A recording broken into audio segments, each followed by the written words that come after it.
Xiangling is one of the best 4-star pyro carries you can have on your team. And in this video, I'll tell you everything you need to know about Xiangling. She's a unit that can even outperform some of the 5-star pyro carries like Diluc and Clean the Abyss. You get her for free when you complete Abyss 3-3, and of course, you can get her from the gacha. Let us begin with her kit. Xiangling is an off-field DPS, so you will very rarely be using her normal attacks unless you're using her as a physical DPS, which is not the best use of her potential, so just leave her normal attacks at level 1.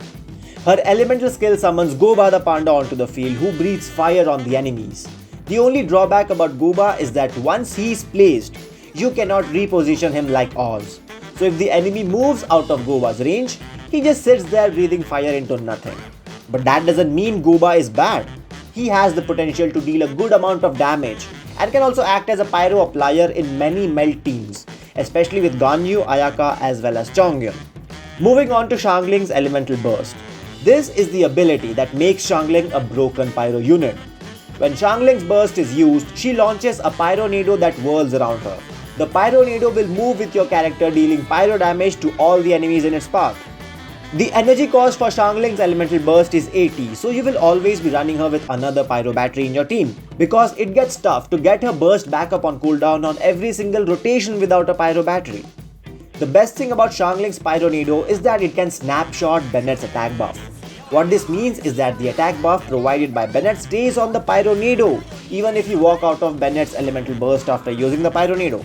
And this makes her an absolutely broken character with Bennett. So your talent develop priority would be your Elemental Burst and then the Elemental skill. Now let's talk about her Ascension talents. At Ascension 1, the range for Goba's flame is increased by 20%.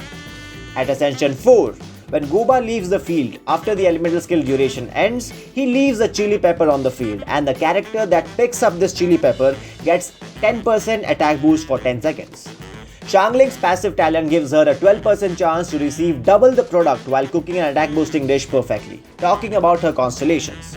At C1, enemies hit by Goba's attacks have their pyro resistance decreased by 15% for 6 seconds. C2 isn't of much use as you will not be using Xiangling's normal attacks, but let me tell you anyways about it. So, the last attack in the normal attack sequence applies an implode status onto the enemies, and this lasts for 2 seconds. An explosion will occur at the end of this duration, dealing 75% of Xiangling's attack as AoE pyro damage. C3 increases the level of Elemental Burst by 3 levels. C4 increases the duration of pyronado by 40%.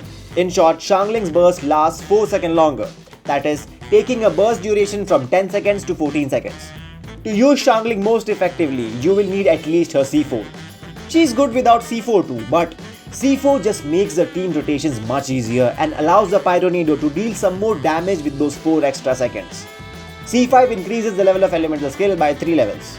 And finally at C6, for the entire duration of pyronado, all party members receive a 15% pyro damage bonus. The next question you might be having on your mind is, what artifacts are we supposed to use on her? For Xiangling, the best set that you can use on her is the 4-piece Emblem of Severed Fate. This will not only give you 20% more energy recharge but also increase her elemental burst damage by 25% of the energy recharge you have on Xiangling. Alternatively, you can use 2-piece of attack bonus giving sets with 2-piece Crimson set. You can freely invest in energy recharge and crit damage for this set. I will explain the viability of this set later on. You would be looking for energy recharge timepiece, a pyro damage goblet and a crit damage circlet. The substat priority would be crit rate followed by energy recharge. Moving on to the weapon choices for her. The best F2P and the best in slot 4-star weapon for Xiangling is the Catch. This weapon and its refinements can be obtained for free by fishing in the game. It has energy recharge as the substat and has an incredible passive that increases the elemental burst of the wielder of this weapon by 16% at R1 and 32% at R5. And also it increases the crit rate of the elemental burst by 6% at R1 and 12% at R5. Other notable 4-star suggestions would be the Favonius Lance and Dragon's Bane. If we talk about 5-star weapons, the best in slot for her is the Staff of Homa followed by the Jade Spear and then the Skyward Spine. For team comps, Xiangling shines the best in the national team comp that consists of Xiangling, Xingqiu, Sucrose and Bennett. Another team would be the Child International team, which is composed of Child, Xiangling, Kazuha and Bennett. The last team suggestion from my side would be the Melt team, that is Ganyu, Xiangling, Zhongli and Bennett. You can also use her in any and all team comps that involve the Vaporize Elemental reaction and have Bennett in it. Now, the point that I was going to mention later about 2-piece Crimson and attack sets. If you plan on using the Red national team, of which Xiangling is a massive part, you can make do with little less energy recharge and focus a lot more on damage. Yes. So, I hope this guide was useful for you. Feel free to mention anything that you think we might have missed out on, and also do check out the other character guides that we have on our channel. You can also catch me streaming most nights, so be sure to drop by and say hi anytime you feel like it. That's it from my side. We will see you guys next time. Until then, take care, stay safe. Bye bye.